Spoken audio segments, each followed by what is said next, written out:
প্রয়াত হরিয়ানার প্রাক্তন মুখ্যমন্ত্রী ওম প্রকাশ চৌতালা। মৃত্যুকালে তার বয়স হয়েছিল 89 বছর। দীর্ঘদিন ধরে শারীরিক অসুস্থতায় ভুগছিলেন তিনি। গুরুগ্রামের একটি হাসপাতালে শেষ নিঃশ্বাস ত্যাগ করেন তিনি।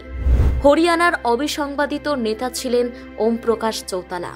হরিয়ানার রাজনীতির এক বিশাল ব্যক্তিত্ব ছিলেন তিনি। 4টি মেয়াদে সে রাজ্যের মুখ্যমন্ত্রীর দায়িত্ব সামলেছিলেন তিনি। 1999 থেকে 2005 পর্যন্ত টানা মুখ্যমন্ত্রী ছিলেন শেষ মেয়াদে। দীর্ঘদিন রাজনীতিতে যুক্ত পরিবারের সন্তান ওম প্রকাশ চৌতালার জন্ম 1935 সালে।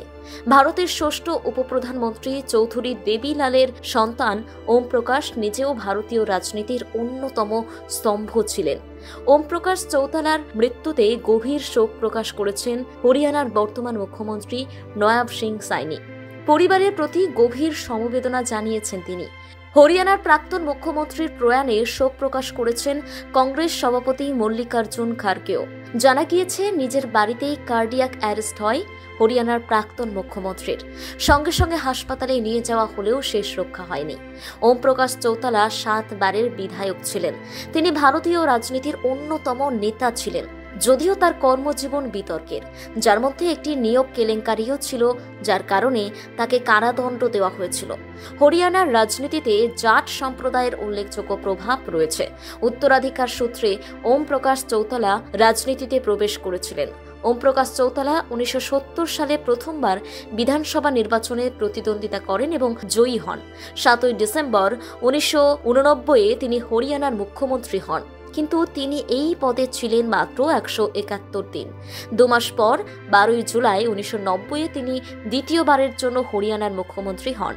দ্বিতীয় দফায় তিনি মাত্র 5 দিন এই পদে আসীন ছিলেন। 22 মার্চ 1991 তিনি তৃতীয়বারের জন্য হরিয়ানার মুখ্যমন্ত্রী পদে আসীন হন। তৃতীয় দফায় তিনি 14 দিন এই পদে ছিলেন। ঠিক 1 বছর পর অর্থাৎ 24 জুলাই 1999 তিনি চতুর্থবারের জন্য হরিয়ানার মুখ্যমন্ত্রী হন। প্রায় 4 মাস তিনি এই পদে ছিলেন। 1999 সালের ডিসেম্বরে তিনি বিধানসভা ভেঙে দেন। এরপর 2 মার্চ 2000-এ চৌতালা পঞ্চমবারের মতো মুখ্যমন্ত্রী হন। পঞ্চম দফায় তিনি মুখ্যমন্ত্রী হিসেবে 5 বছরের মেয়াদ পূর্ণ করেন। তবে দীর্ঘদিনের কেরিয়ারে নানান বিতর্কেও জড়িয়েছেন।